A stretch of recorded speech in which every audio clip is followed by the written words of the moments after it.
challenging the barriers of economic equality, it's important to look at the reasons for migration. The primary reasons are usually for better government, better employment, and better family support, in which people can send their profits back home to help their families. And this also challenges these barriers. In my video essay, I will elaborate on involuntary and voluntary migration, which will further examine xenophobia and the conditions of the deporting facilities during a global pandemic.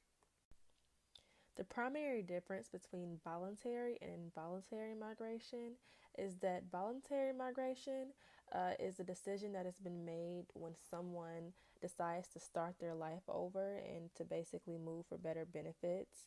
And involuntary migration is usually caused by government orders or authorities that force someone to flee where they're living at that given time.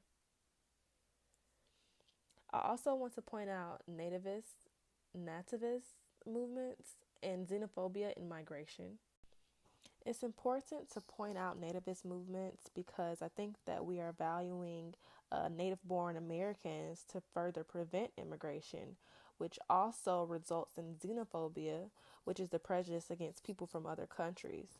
And I think that this is extremely unfair, especially during the pandemic and with different existing economic factors at play. How or where can I get tested? As a mixed immigrant status family, if I go to the emergency room, what's my bill going to look like? This is a huge and large fear that everyone in our community is having.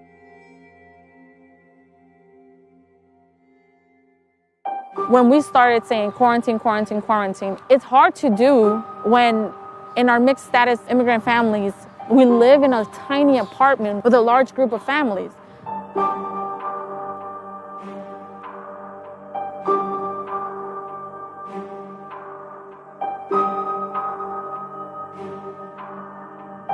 COVID-19 affected my family first. It hit us financially. My brother, my sister, my sister-in-law, my father, everyone lost their job except for me. So my check alone was the only income that my family was surviving under to pay our rent, food.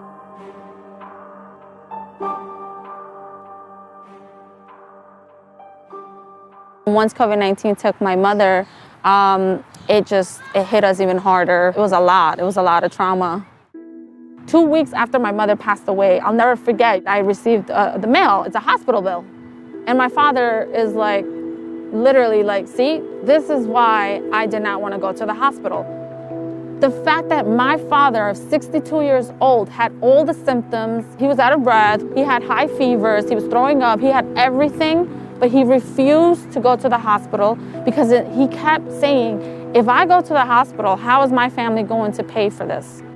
This quote comes from a former employer who is within the facilities that involuntary migrants are forced to be in until they are being deported. And it says that there are people with symptoms of fever, headache, and vomiting. When they count, you have to stand. One man fainted and was released the next day.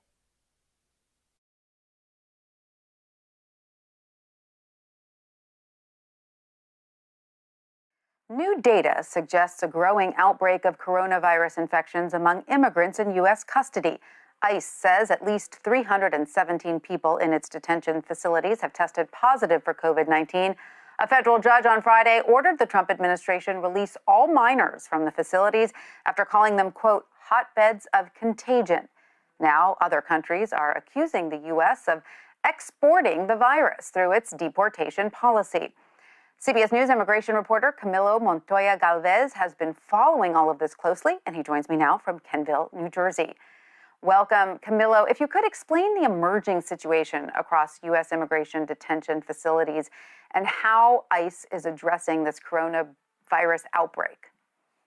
Good afternoon, Tanya. So at least 317 immigrants in U.S. Immigration and Customs Enforcement custody in detention centers across the country have tested positive for coronavirus.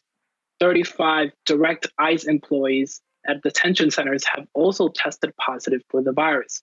The agency, however, is not publicly tracking or disclosing cases among contractors who oversee most of the detention centers.